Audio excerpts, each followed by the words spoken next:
Hello friends, welcome to my official YouTube channel. आज हमारा set theory का last lecture है। आज हमारा पूरा टॉपिक कंप्लीट हो जाएगा। इसमें आपको सेट थ्योरी का जो क्लास नोट्स है, जो अभी मैं आपको पढ़ाऊंगा, इसका पीडीएफ का लिंक आपको डिस्क्रिप्शन में दिया गया है, वहाँ से आप डाउनलोड कर सकते हैं। इस चैप्टर से रिलेटेड जितने भी इंपॉर्टेंट फॉर्मूले हैं वो सारे के सारे पीडीएफ में कंपाइल कर दिए गए हैं। आपको वहाँ से लिंक मिल जाएगा डिस्क्रिप्शन से, आप वहाँ से वो भी डाउनलोड कर सकते हैं। और इसके साथ साथ इससे रिलेटेड प्रैक्टिस क्वेश्चन का लिंक भी आपको डिस्क्रिप्शन में दिया गया है। पीडीएफ डाउनलोड करिए और प्रैक्टिस क्वेश्चन अटेम्प्ट करिए। तो चलिए शुरू करते हैं अपना आज का पहला लेक्चर, सेट थ्योरी। देखिए, सबसे पहले तो मैं आपको बता दूं, मैं ऑलरेडी आपको क्या क्या पढ़ा चुका हूं। सेट थ्योरी पढ़ा चुका हूं, सेट थ्योरी के बारे में बता चुका हूं, उसको कैसे रिप्रेजेंट किया जाता है सेट को, वो भी बता चुका हूं। Important symbols, types of set. इसके बाद स्टैंडर्ड इनफाइनाइट सेट, दो टाइप होते हैं, फाइनाइट और इनफाइनाइट। इनफाइनाइट में कुछ स्टैंडर्ड होते हैं, कैसे रिप्रेजेंट किया जाता है ये पूरा बता चुका हूँ आपको, क्या क्या सिंबल्स होते हैं। और इसके बाद हमने कुछ इंपॉर्टेंट्स जो हमारे सेट थे वो सारे के सारे यहाँ पर डिस्कस किए थे। ये जितने भी आपके सामने हैं ये सारे के सारे हम डिस्कस कर चुके हैं। अब हम स्टार्ट करने वाले हैं operations on set. Last lecture में मैंने ऑलरेडी आपको कॉम्प्लीमेंट ऑफ अ सेट पढ़ा दिया था, लेकिन अभी हम लोग फिर से स्टार्ट करते हैं ऑपरेशंस ऑन सेट। बिल्कुल बेसिक से समझेंगे, मोस्ट इंपॉर्टेंट है, इसी से रिलेटेड आपको क्वेश्चन पूछे जाते हैं। और सिंबल्स का जानना बहुत ज़रूरी है, कभी कभी सिंबल्स बदल भी जाते हैं, तो आपको पता होना चाहिए क्या कह रहा है हमसे क्वेश्चन में। तो चलिए शुरू करते हैं। सबसे पहले बात करते हैं कॉम्प्लीमेंट ऑफ अ सेट। देखिए, कॉम्प्लीमेंट क्या होता है। सपोज आपको कोई एक सेट दिया गया है, set A is equal to 1 2 3, ठीक है। और एक हमें यूनिवर्सल सेट दिया गया है। ये दिया गया है, मान लीजिए हमें 1 2 3 4 5 6 7 और 8। हमसे पूछ रहा है ए कॉम्प्लीमेंट बताइए। तो ए कॉम्प्लीमेंट क्या होगा। अब देखिए यहाँ पर सिंबल समझिए पहले। ए कॉम्प्लीमेंट को ऐसे भी लिखा जाता है, ऐसे भी लिखा जाता है, नॉट ए भी लिखा जाता है, और ए के ऊपर एक बार लगाया जाता है, और ये भी एक सिंबल है कॉम्प्लीमेंट ऑफ ए का। तो ये ध्यान रखिएगा, सिंबल्स का जानना बहुत ज़रूरी है। आपसे एग्जाम में कुछ भी पूछ सकता है, तो सिंबल्स का जानना ज़रूरी है। अब ए कॉम्प्लीमेंट बेसिकली होता क्या है, देखिए क्या लिखा है, the complement of a set A denoted as A, या ए के ऊपर हम सी लिख सकते हैं ऐसे, is defined as the set of all the elements given in the universal set that are not present in set A. मतलब क्या है, मतलब कि भाई वो सारे सेट जो कि यूनिवर्सल सेट में दिए गए हैं लेकिन सेट ए में मौजूद नहीं है। मतलब सीधा सा सिंपल सा फंडा हम समझें तो यू में से सेट ए के एलिमेंट्स हटा दीजिए, हमें क्या मिल जाएगा, ए कॉम्प्लीमेंट। अभी ये माइनस वाला जो आप साइन देख रहे हैं ये क्या होता है, ये डिफरेंस ऑफ टू सेट्स होता है। अभी आगे हम डिस्कस करेंगे, तब पूरा हम आपको डिटेल में बताएंगे। इसको हम कैसे लिख सकते हैं ए कॉम्प्लीमेंट को। ए कॉम्प्लीमेंट का मतलब क्या है, ए में जो सेट हैं इन सेट को हटा दीजिए, बाकी जितने सेट बचे वो हमारा क्या होगा, ए कॉम्प्लीमेंट। तो देखिए यूनिवर्सल सेट हमें एक दिया गया था, इसमें से हमने ए सेट के एलिमेंट्स हटा दिए, यानी कि ये 3 हमने हटा दिए, तो हमारे पास क्या बचा, 4 5 6 7 और 8। बात समझ में आ गई, ये हो गया हमारा ए कॉम्प्लीमेंट। बहुत सिंपल है, यानी कि ए कॉम्प्लीमेंट का मतलब है कि वो एलिमेंट्स जो सेट ए में नहीं है, बस दैट्स इट, काम खत्म। आ गया समझ में आपको, ये होता है हमारा कॉम्प्लीमेंट ऑफ सेट। अब अगर हम इसे वेन डायग्राम के थ्रू समझें, कोई आपसे बोलेगा कि वेन डायग्राम कैसे बनेगा कॉम्प्लीमेंट ऑफ सेट का, तो आप वेन डायग्राम भी आपको पता होना चाहिए। एग्जाम में अगर वेन डायग्राम आ गया तो आप कैसे सॉल्व करेंगे। सपोज ये मान लीजिए एक यूनिवर्सल सेट दिया गया, क्या क्या इसमें दिया गया था यूनिवर्सल सेट में, 1 2 3 4 5 6, और हमें एक सेट दिया गया था सेट ए, जिसके अंदर बोला गया था 3 एलिमेंट्स हैं, 1 2 और 3। ये है हमारा सेट ए। बाकी जितने एलिमेंट्स बचे, कौन कौन से बचे, 4 5 6 7, ठीक है। अब ये देखिए, ये सारे एलिमेंट्स जितने भी हैं आपके सामने 1 2 3 4 5 6 7, ये एक यूनिवर्सल सेट के एलिमेंट हैं। मतलब जो ये यूनिवर्सल सेट है इसके अंदर ये सारे एलिमेंट हैं। अब ये देखिए सेट ए दिया है हमें 1 2 3, तो हमसे पूछ रहा है ए कॉम्प्लीमेंट क्या होगा। भाई ए कॉम्प्लीमेंट वो होगा जो सेट ए में नहीं है और यूनिवर्सल सेट में मौजूद है। मतलब कि 4 5 6 7 ये क्या है हमारा, ये हो गया हमारा ए कॉम्प्लीमेंट। तो अगर हम बात करें रीजन की, तो ये जो हमारा पूरा रीजन होगा, ये पूरा रीजन हमारा क्या हो जाएगा, ये हो जाएगा हमारा ए कॉम्प्लीमेंट, जो मैंने रेड कलर से यहाँ पर आपको स्क्रीन पर दिख रहा होगा। ये पूरा जो रीजन है ये क्या है, ये है ए कॉम्प्लीमेंट। और इसे हम ऐसे भी लिख सकते हैं, यूनिवर्सल सेट में से सेट ए को हटा दिया तो जो बचा वो क्या बचा हमारा, ए कॉम्प्लीमेंट। बात समझ में आ गई, ठीक है। इसके अलावा मैंने कुछ लास्ट टाइम पे आपको कुछ इंपॉर्टेंट नोट्स लिखवाए थे, इंपॉर्टेंट फॉर्मूले बताए थे, वो भी यहाँ पर हैं, देख लेते हैं, समझ लेते हैं। कॉम्प्लीमेंट लॉज, देखिए क्या कहने का मतलब है इसका। ए यूनियन ए कॉम्प्लीमेंट कह रहा है, ये यूनिवर्सल सेट होता है, बिल्कुल सही बात है। अब इसको अगर हम प्रूफ करें तो कैसे होगा, देखिए एक सेट दिया गया हमें, सपोज यूनिवर्सल सेट दिया गया है 1 2 3 4, एक सेट दिया गया हमें 1 2। अब क्या कह रहा है, अगर हम इसका कॉम्प्लीमेंट निकालें, ए कॉम्प्लीमेंट क्या होगा, वो एलिमेंट्स जो ए में नहीं है लेकिन यूनिवर्सल सेट में है, 3, 4। अब वो कह रहा है A union A complement, A union A complement. अभी आगे आपको यूनियन पढ़ाऊंगा तब समझ में आ जाएगा। यूनियन का मतलब क्या होता है, जो भी दोनों सेट हैं दोनों को आप जोड़ दीजिए, ऐड कर दीजिए, तो यानी कि सारे के सारे एलिमेंट्स आ जाएंगे ना।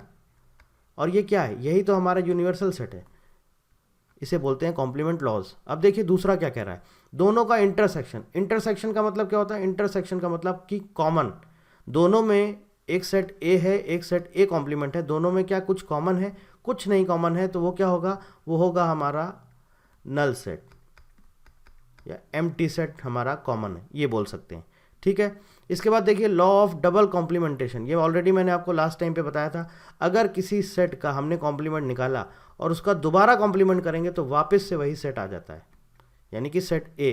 कैसे देख लेते हैं, इस वाले एग्जाम्पल में देखिए, यहाँ पर ए कॉम्प्लीमेंट हमने क्या निकाला है, देखिए यहाँ पर ए कॉम्प्लीमेंट है हमारा 3, 4, यही तो है।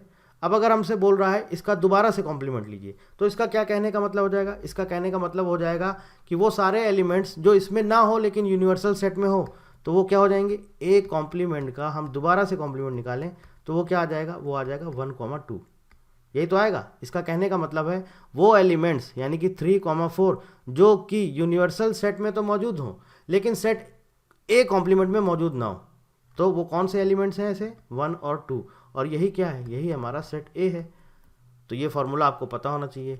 लॉ ऑफ एम्प्टी सेट, अगर आपने एम्प्टी सेट का कॉम्प्लीमेंट निकाला तो निकलेगा यूनिवर्सल सेट, और अगर आपने यूनिवर्सल सेट का कॉम्प्लीमेंट किया तो आपको निकल के आएगा एम्प्टी सेट। ठीक है, याद रखिएगा। अब ये हर एक चीज़ आपको प्रूफ करने की ज़रूरत नहीं, बताने की ज़रूरत नहीं है, आपको एटलीस्ट फॉर्मूला पता होना चाहिए। इन सब चीज़ों में इतना ज़्यादा डिटेल में नहीं जाना है, ना ही हमें एक एक चीज़ प्रूफ करके आपको बतानी है, आपको सिर्फ फॉर्मूला पता होना चाहिए। इंपॉर्टेंट चीज़ आप कोई भी मिस ना करें। अब देखिए ये क्या है, n A plus n A complement is equal to n universal. N A ये क्या होता है, मैंने आपको लास्ट लेक्चर में बताया था, कार्डिनल नंबर। कार्डिनल नंबर अगर किसी सेट का हमें मालूम है और उसके कॉम्प्लीमेंट का कार्डिनल नंबर भी हमें मालूम है, दोनों कार्डिनल नंबर को ऐड कर दें तो जो यूनिवर्सल सेट है उसका कार्डिनल नंबर हम निकाल सकते हैं। बहुत इजी है, देखिए इसी वाले एग्जाम्पल को देख लीजिए। यहाँ पे देखिए सेट ए है, उसमें 2 एलिमेंट है 1, 2, यानी कि इसका कार्डिनल नंबर 2, इसके कॉम्प्लीमेंट हमने निकाले, 2 आए, उसमें भी एलिमेंट, टोटल किया 4, और यही कार्डिनल नंबर है हमारा यूनिवर्सल सेट का। कार्डिनल नंबर मतलब क्या होता है, उस सेट में जितने भी नंबर ऑफ एलिमेंट्स हैं उसे बोलते हैं कार्डिनल नंबर। तो यहाँ पर कितने हैं, 4, बस बात समझ में आ गई। ये हो गया हमारा कॉम्प्लीमेंट। कॉम्प्लीमेंट में अभी आगे और डिटेल में पढ़ेंगे तो आपको एक एक चीज़ क्लियर समझ में आएगी। अभी सिर्फ बेसिक बताते चल रहे हैं, फिर इसके बाद जब लॉज आएंगे, डी मॉर्गन्स लॉ पढ़ेंगे और आपकी एडिशनल थ्योरम पढ़ेंगे, इसके साथ साथ और जो कुछ भी इंपॉर्टेंट फॉर्मूले आएंगे उसको समझेंगे। बेसिक कॉन्सेप्ट आपका जानना बहुत ज़रूरी है। कॉम्प्लीमेंट समझ में आ गया, सिंपल सा है भाई कॉम्प्लीमेंट। ए कॉम्प्लीमेंट अगर आपसे पूछ रहा है तो क्या कह रहा है, ए कॉम्प्लीमेंट का मतलब है वो एलिमेंट्स जो सेट ए में ना हो, मतलब कि यूनिवर्सल में से अगर एक सेट को हटा दे तो हमें क्या मिल जाएगा, ए कॉम्प्लीमेंट। यानी कि यूनिवर्सल सेट में कितने कॉम्प्लीमेंट, क्या क्या एलिमेंट थे, 1 2 3 4, इसमें से हमने क्या हटा दिया, 1 और 2, हमें क्या मिल गया, 3 4, यही तो हमारा कॉम्प्लीमेंट है बस। तो इसको सिंपल लैंग्वेज में अगर समझें तो लैंग्वेज में समझने का क्या मतलब है, ऐसे समझ सकते हैं कि सेट ए में जो एलिमेंट्स नहीं हैं बस वही हमारा ए कॉम्प्लीमेंट है। जो एलिमेंट्स सेट ए में प्रेजेंट नहीं है लेकिन यूनिवर्सल सेट में है वही हमारा ए कॉम्प्लीमेंट है। आगे बात करते हैं यूनियन ऑफ 2 सेट्स। देखिए कैसे रिप्रेजेंट किया जाता है, ए यूनियन बी और ए प्लस बी और ए और बी और आइदर ए और बी। यहाँ पर थोड़ा सा ध्यान रखिएगा, और जो यूज़ होता है वो किसके लिए यूज़ होता है, यूनियन के लिए। और आगे हम बात करेंगे इंटरसेक्शन की, तो उसके लिए क्या यूज़ होता है, उसके लिए यूज़ होता है एंड। किसके लिए यूज़ होता है, इंटरसेक्शन के लिए, और इसी का मतलब होता है कॉमन।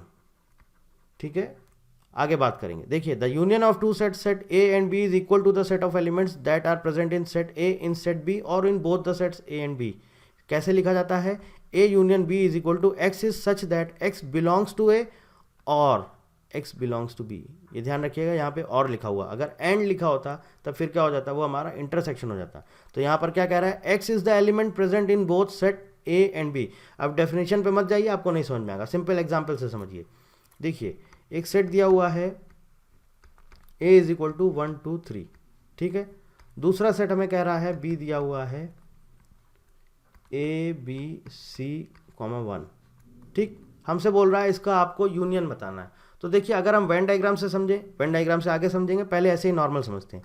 ए यूनियन बी मतलब क्या है भाई, दोनों एलिमेंट्स, दोनों सेट में जितने भी एलिमेंट्स हैं बस आप उनको ऐड कर दीजिए, जोड़ दीजिए।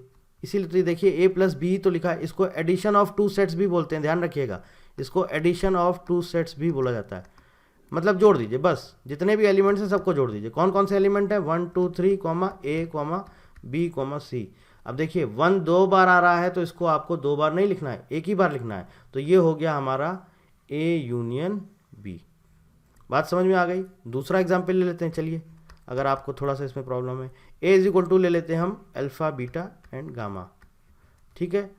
बी इज इक्वल टू हम ले लेते हैं 8 9 10। अब आपसे पूछेगा ए यूनियन बी बताइए। ए यूनियन का मतलब होता है एडिशन, बस दोनों को ऐड कर दीजिए। क्या हो गया, अल्फा बीटा गामा 8 9 10। बात समझ में आ गई। ये हो गया हमारा A union B, simple. Venn diagram से समझ लेते हैं। एक हमें सेट दिया हुआ है A is equal to alpha beta gamma. दूसरा सेट हमें दिया हुआ है बी इज इक्वल टू 8 9 10, ठीक है। अब देखिए वेन डायग्राम बनाते हैं। पहले तो हम क्या निकालेंगे, यूनिवर्सल सेट। यूनिवर्सल सेट क्या होता है, मतलब कि जितने भी एलिमेंट्स हैं वो कितने भी सेट में हो सकते हैं। यहाँ पे 2 सेट ले सकते हैं, 4 सेट ले सकते हैं, 5 सेट ले सकते हैं, कितने भी हम सेट ले सकते हैं। तो उस सेट के सारे एलिमेंट्स यूनिवर्सल सेट को बिलोंग करते हैं। मतलब कि अल्फा बीटा गामा 8 9 10 ये सारे के सारे एलिमेंट किसको बिलोंग कर रहे हैं, यूनिवर्सल सेट को। अगर हम इनके यूनियन की बात करें तो देखिए यहाँ पर क्या है, वैसे तो देखा जाए ये डिसजॉइंट सेट्स हैं। मैंने आपको ऑलरेडी बताया हुआ डिसजॉइंट सेट्स क्या होते हैं, जब दोनों अलग अलग सेट होते हैं। हम क्या करते हैं, एक एक एलिमेंट और यहाँ पर बढ़ा लेते हैं। चलिए यहाँ पर ले लेते हैं ए और यहाँ पर भी ए ले लेते हैं, ठीक है। तो ए अल्फा बीटा गामा और ये दूसरा सेट है ए 8 9 10। देखिए क्यों लिया अभी बताता हूँ। अब देखिए एक सेट है हमारा अल्फा बीटा गामा और दूसरा सेट है हमारा 8 9 10 और ए दोनों में कॉमन है।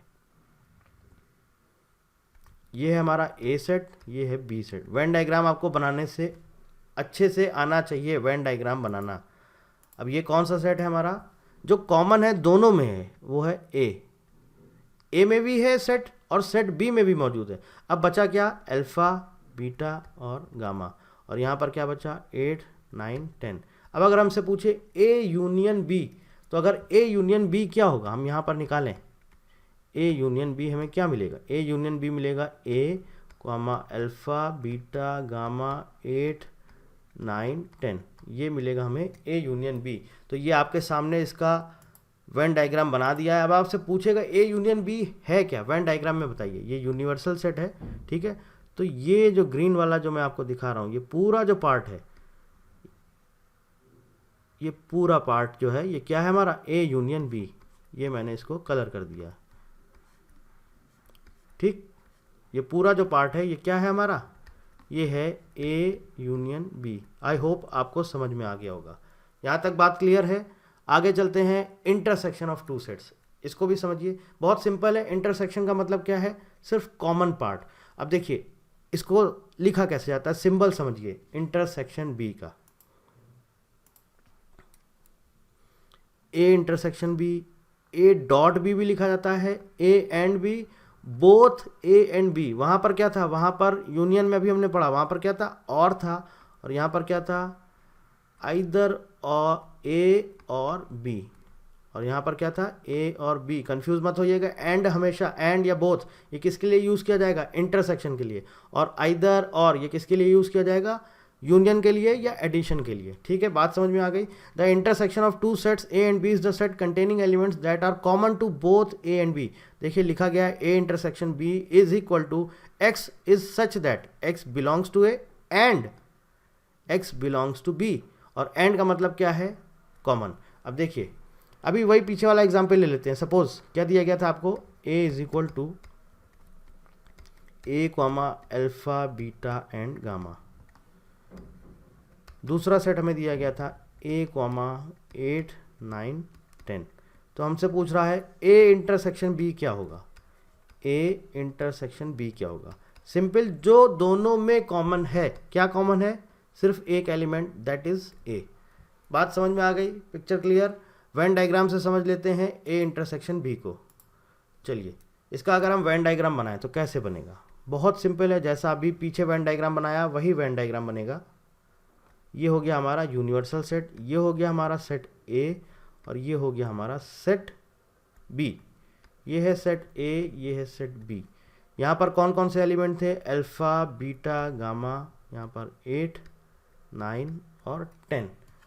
और जो कॉमन पार्ट था, वो कॉमन वाला क्या था, वो कॉमन वाला था A, वो हमने यहाँ पर लिख दिया। इसका मतलब है कि ये A में भी मौजूद है, सेट A में भी है और सेट B में भी है। तो ये जो बीच वाला सिर्फ पार्ट है जिसको मैंने रेड कलर से किया है, this is A intersection B। ये क्या है, A इंटरसेक्शन B। बात क्लियर, समझ में आ गई। दोनों में कंफ्यूज मत होइएगा। A इंटरसेक्शन B का डायग्राम ऐसा बनेगा और A यूनियन B का डायग्राम ये पूरा बनेगा, ठीक है। चलिए आगे चलते हैं, समझते हैं डिफरेंस ऑफ टू सेट्स। अब इसको ध्यान से समझिएगा, डिफरेंस ऑफ टू सेट्स, और उसके बाद आएगा symmetric difference of two sets, और उसके बाद कई सारे आपको लॉ मिलेंगे देखने को, कई सारे मैं आपको अभी यहाँ पर फॉर्मूले लिखाऊंगा। तो कंफ्यूज मत होइएगा, ध्यान से समझिएगा, बहुत सिंपल है, बिल्कुल बेसिक है। देखिए सिंबल क्या होता है, सिर्फ ऐसे लिखा जाता है a minus B.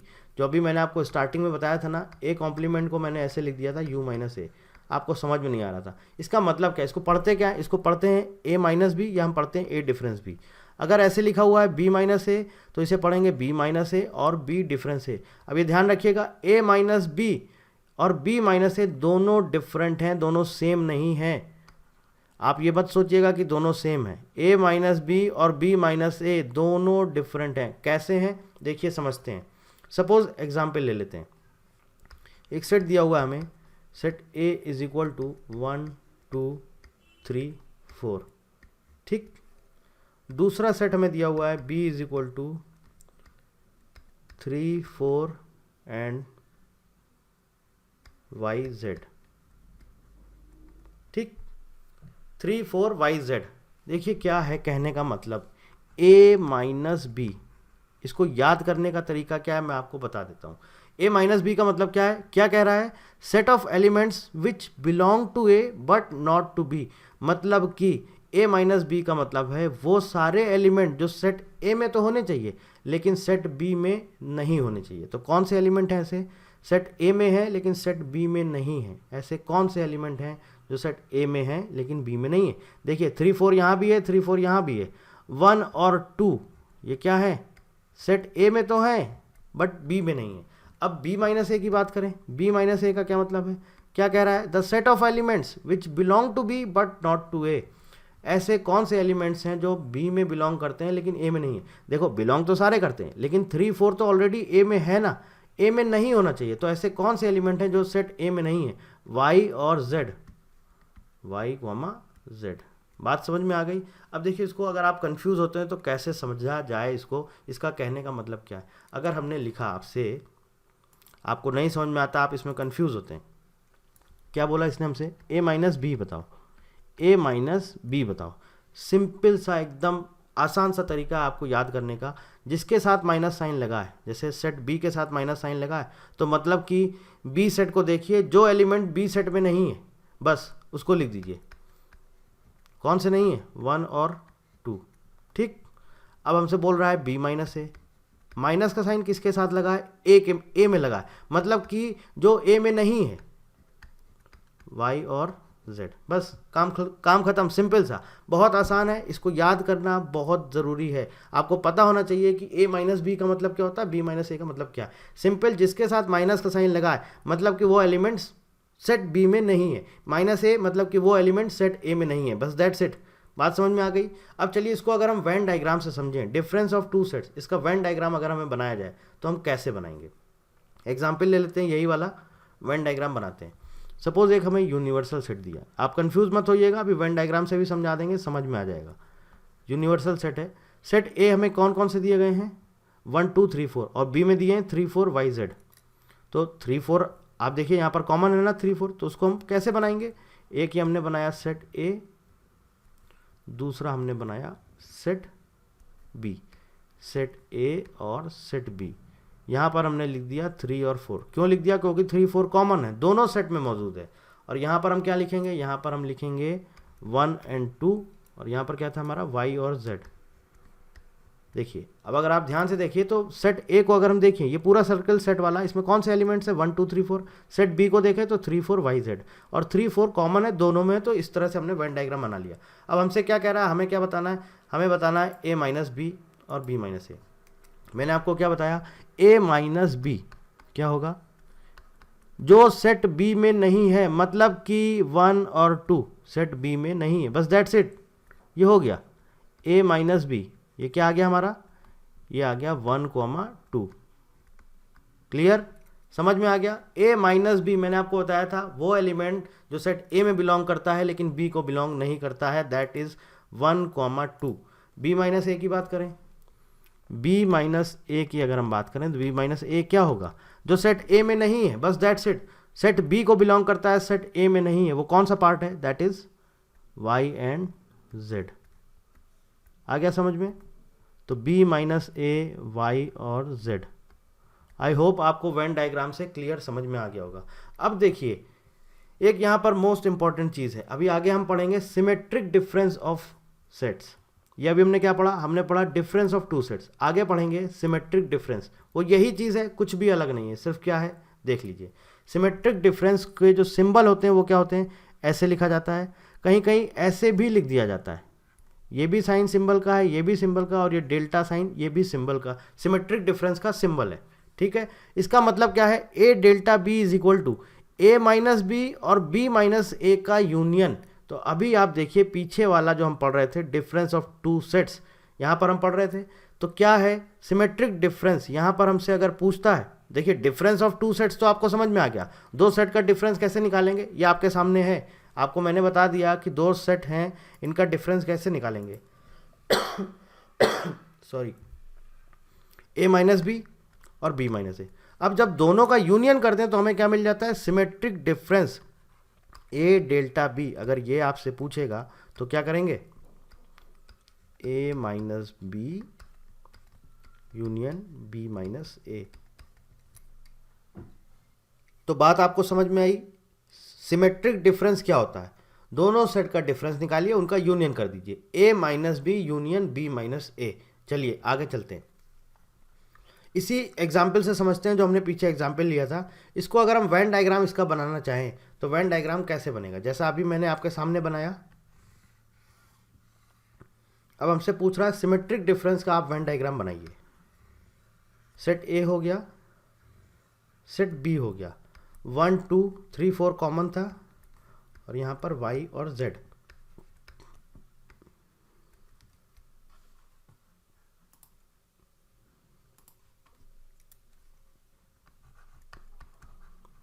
A minus B, वो एलिमेंट्स जो सेट A में है लेकिन B में नहीं है, ऐसे कौन से एलिमेंट हैं, 1 2। B माइनस ए, वो एलिमेंट जो सेट B में है लेकिन A में नहीं है, Y Z। ठीक, इसके बाद हमने इसका यूनियन कर दिया, तो हमें क्या मिल गया, यूनियन करने पे symmetric difference A delta B is equal to A minus B union B minus ए।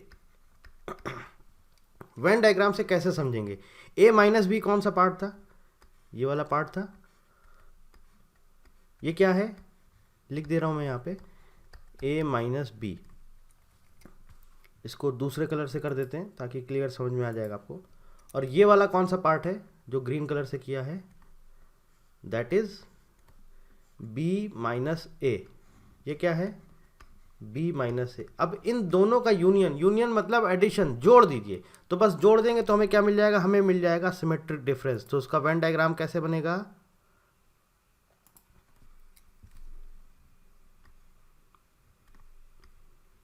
ये जो मैं आपको लाइट ब्लू कलर से ये कलर कर रहा हूँ, ये जो बाउंड्री है, ये जो रीजन है, ये क्या है हमारा, ये हो जाएगा हमारा symmetric difference A delta B, यानी कि ये पूरा पार्ट जो मैंने लाइट ब्लू कलर से ये बाउंड्री मैंने कलर किया है, ये पूरा जो पार्ट हो जाएगा, ये क्या हो जाएगा, ध्यान रखिएगा 3,4 इसमें नहीं आएगा, मतलब कि इसको अगर हम कलर कर दें तो पूरा ऐसे हो जाएगा,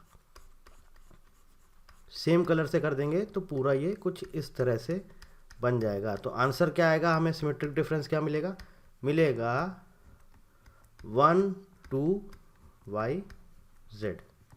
a माइनस बी क्या था, 1 और 2, b माइनस ए क्या था, y और z, दोनों का यूनियन निकालना था, मतलब कि सिंपल है, दोनों को हमें ऐड करना था। तो a डेल्टा b क्या आ गया, 1 2 y और z। क्लियर, यहां तक बात समझ में आ गई। अब चलते हैं आगे, बात करते हैं डी मॉर्गन्स लॉ।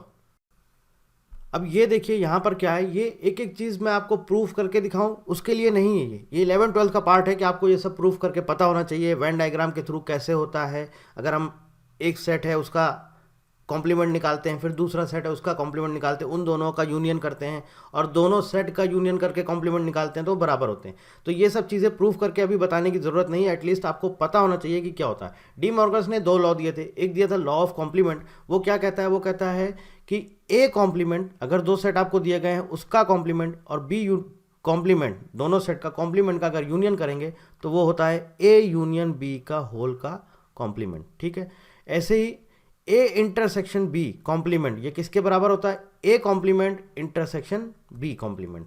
आप नॉर्मली, बहुत सिंपल है, आप अगर प्रूफ करना भी चाहें तो आप कर सकते हैं, बहुत ईजी है, कुछ भी ऐसा नहीं है। 2 अलग अलग सेट ले लीजिएगा, एक यूनिवर्सल सेट ले लीजिएगा, उनका कॉम्प्लीमेंट निकालिएगा, इंटरसेक्शन करके देखिएगा, यूनियन करके देखिएगा, कंबाइन करके देखिएगा, आपको रिजल्ट सेम मिलेगा। अब आगे बात करते हैं law of union and intersection.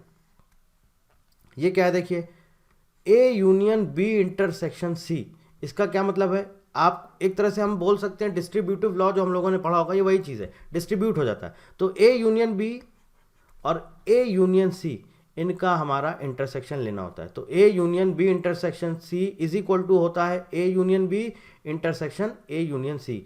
ऐसे ही A intersection B union C की बात करें तो क्या है, ए इंटरसेक्शन डिस्ट्रीब्यूट हो जाएगा बी में भी सी में भी, तो A intersection B A intersection C और उनका दोनों का यूनियन, ये है हमारा डी मॉर्गन्स लॉ। इसको आपको जानना बहुत ज़रूरी है। अब बात करते हैं एडिशन थ्योरम ऑफ सेट्स। ये क्या होती है, यहाँ पर लिखा हुआ है n A union B is equal to n A plus n B minus n A intersection B. अब जो क्वेश्चन आपको मिलेंगे एग्जाम में वो यहाँ से पूछे जा सकते हैं, मोस्ट इंपॉर्टेंट है ये एडिशन थ्योरम ऑफ सेट्स। और जो आपका न्यूमेरिकल एबिलिटी, जो आपका कॉम्पिटिटिव एग्जाम में एक सेक्शन होता है न्यूमेरिकल एबिलिटी, वहाँ पर जो क्वेश्चन पूछे जाते हैं वो भी इसी से सॉल्व होते हैं। देखिए समझते हैं कैसे। ये क्या कह रहा है, n A union B, suppose 2 set हैं, एक सेट ए है, मान लीजिए हम मान लेते हैं सेट ए 1,2, ठीक है, दूसरा सेट हम मान लेते हैं बी 3 4 5, ठीक है, बात समझ में आ गई। ए यूनियन बी यहाँ पर अगर हम निकालें ए यूनियन बी तो क्या निकल के आएगा 1 2 3 4 एंड 5, ठीक, यही निकल के आएगा। A intersection B, A intersection B, यहाँ पर ए इंटरसेक्शन बी में कुछ भी कॉमन है क्या, कुछ नहीं कॉमन है, क्या निकल के आएगा, नल सेट। चलिए हम दूसरा एक और एग्जाम्पल ले लेते हैं, या इसी में ये एक और ऐड कर देते हैं, ए इज इक्वल टू, ताकि आपको क्लियर समझ में आ जाए 1 2 3, ठीक है, B is equal to 3 4 and 5। अगर हम यहाँ पर ए यूनियन बी निकालें, ए यूनियन बी, तो क्या मिलेगा हमें, मिलेगा 1 2 3 4 एंड 5। ए इंटरसेक्शन बी हमें क्या मिलेगा, कौन सा कॉमन है, 3 कॉमन है, ठीक है, यही तो मिलेगा। चलिए अब देखिए क्या कह रहा है, n A number of elements in set A कितने हैं, 3, n B number of elements in set B कितने हैं, 3। देखिए ना नंबर ऑफ एलिमेंट्स कितने हैं, इस वाले एग्जाम्पल को देखिए, ऊपर वाला मत देखिए, 1 2 3, यहाँ पर कितने हैं 1 2 और 3। अब देखिए यहाँ पर क्या कह रहा है, number of elements in A union B, यहाँ पर देखिए कितने हैं 1 2 3 4 5, तो n A union B is equal to 5। ठीक है, अब यहाँ पर देखिए ए इंटरसेक्शन बी, इसका अगर हम निकालें n number of elements in A intersection B कितने हैं 1, या बोल सकते हैं कार्डिनल नंबर हमें बताने हैं कितने हैं ए इंटरसेक्शन बी में, तो ये कितने हैं, ये है 1। अब यही ऊपर जो लिखा हुआ है वो यही प्रूफ कर रहा है। यहाँ पर आप देखिए n A number of elements in set A plus number of elements in set B, ये कितने होंगे 3 + 3 इज इक्वल टू कितना होगा 6। Number of elements in set A union B plus number of elements in set A intersection B, ये कितना हो गया 5 + 1 is equal to 6। यही चीज़ यहाँ पर ऊपर लिखी गई है, मतलब आपको समझ आ जाना चाहिए क्लियर कि क्या लिखा हुआ है, n A plus n B is equal to n A union B plus n A intersection B. यही होती है हमारी एडिशन थ्योरम ऑन सेट्स। और इसको कैसे लिख दिया गया है, सिर्फ इसको इधर उधर कर दिया गया है, LHS साइड RHS साइड, दोनों का मतलब सेम है, कुछ भी डिफरेंस नहीं है। N A union B is equal to n A plus n B minus n A intersection B. तो अगर आपको कोई एक दो चीज़ें पता हो, आपसे पूछा गया हो कि आप बताइए इसका यूनियन अगर हम लेंगे तो उसके कार्डिनल नंबर हमें कितने होंगे, तो आप बता सकते हैं इजीली। अब अगर 3 सेट दे दिए जाए तो उसको कैसे लिखा जाता है, क्या होता है उसका formula, n A union B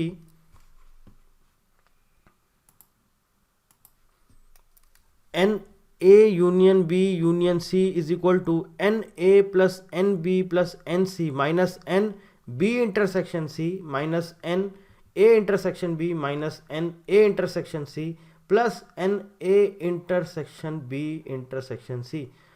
और ये जो हमारी 3 सेट की जो एडिशन थ्योरम होती है, इसी से रिलेटेड क्वेश्चन पूछे जाते हैं। अभी मैं आपके सामने स्क्रीन पर एक क्वेश्चन दूंगा, आप इसको सॉल्व करके देखिएगा। बहुत सिंपल है, वेन डायग्राम से सॉल्व करेंगे, बहुत ही ईजिली है और बहुत आसान है, आपको क्लियर समझ में आ जाएगा। क्वेश्चन दिया गया है, among a group of students 50 played cricket, 50 played hockey and 40 played volleyball, 15 played both cricket and hockey, 20 played both hockey and volleyball ball, 15 played cricket and volleyball and 10 played all 3। 10 ने सारे game खेले। तो पूछ रहा है if every student played at least 1 game then find the number of students who played only cricket, only hockey and only volleyball. Venn diagram से solve करेंगे, बहुत ही आसानी से सॉल्व हो जाएगा। देखिए मैं सॉल्व करवाने को मैं अभी सॉल्व करवा दूं, लेकिन क्या है, मैंने आपको जो पीछे एडिशन थ्योरम ऑफ सेट्स बताई है, इस थ्योरम का प्रयोग करके आप इस क्वेश्चन को सॉल्व कर सकते हैं, बहुत ईजिली है। आप सेट ए आप मान लीजिए क्रिकेट है, सेट बी आप मान लीजिए हॉकी है, सेट सी आप मान लीजिए वॉलीबॉल है, ठीक है। अब बोल रहा है 50 क्रिकेट खेलते हैं, 50 हॉकी खेलते हैं, 40 वॉलीबॉल खेलते हैं, 15 दोनों खेलते हैं, क्रिकेट और हॉकी 15 दोनों खेलते हैं, मतलब क्या है, दोनों में कॉमन है। तो सीधी सी बात है, क्रिकेट और हॉकी का इंटरसेक्शन ले लीजिए, वो क्या होगा, वो 15 होगा। तो इस तरह से आपको सॉल्व करना है। सॉल्व करके आपको हमें इसका आंसर कमेंट बॉक्स में बताना है, इसका आंसर बताइएगा। फिर नेक्स्ट क्वेश्चन आगे हम देखेंगे। अगर इसके कुछ क्वेश्चन करवाने हुए, मैं आपको प्रैक्टिस क्वेश्चन दे दूंगा। कोई भी डाउट रहता है, कुछ भी आपको इसमें जो भी इस टॉपिक से रिलेटेड, सेट थ्योरी से रिलेटेड कोई भी डाउट है, आप यहाँ पर कमेंट कर दीजिए, मैं आपको रिप्लाई ज़रूर करूँगा, ठीक है। और प्रैक्टिस क्वेश्चन आपको जो दिए गए हैं, वो प्रैक्टिस क्वेश्चन भी आप सॉल्व कर लीजिएगा। उसमें भी अगर आपको कोई डाउट हो तो आप यहाँ पे कमेंट कर दीजिएगा, मैं आपको बता दूंगा। और इसके बाद हम अपना नेक्स्ट टॉपिक स्टार्ट करेंगे, रिलेशंस एंड फंक्शंस। और अगर लगा इसमें कुछ प्रॉब्लम मुझे सॉल्व करवानी चाहिए तो मैं इसके MCQs कुछ आपको सॉल्व करवा दूंगा। उसके बाद फिर रिलेशन एंड फंक्शंस स्टार्ट करेंगे। सो आई होप आपको जो सेट थ्योरी है पूरा क्लियर हो गया होगा, पूरा समझ में आ गया होगा। लास्ट में जो ये आपको बताया addition theorem of sets most important है, इसी से रिलेटेड क्वेश्चन पूछे जाते हैं। और इसके साथ साथ हर एक जो ऑपरेशंस ऑन सेट्स हैं वो भी मोस्ट इंपॉर्टेंट, आपको एटलीस्ट पता होना चाहिए सिमेट्रिक डिफरेंस कैसे निकाला जाता है, उसका वेन डायग्राम कैसे बनता है। अगर वेन डायग्राम से क्वेश्चन पूछ लिया गया तो आपको एटलीस्ट पता होना चाहिए कि हाँ इस सेट में ये एलिमेंट आएगा, इस सेट में ये एलिमेंट आएगा। सो आई होप आपको सब क्लियर हो गया होगा। कोई अभी भी डाउट रहता है तो आप कमेंट कर दीजिए, मैं आपको रिप्लाई कर दूंगा। So thank you very much and thank you for watching.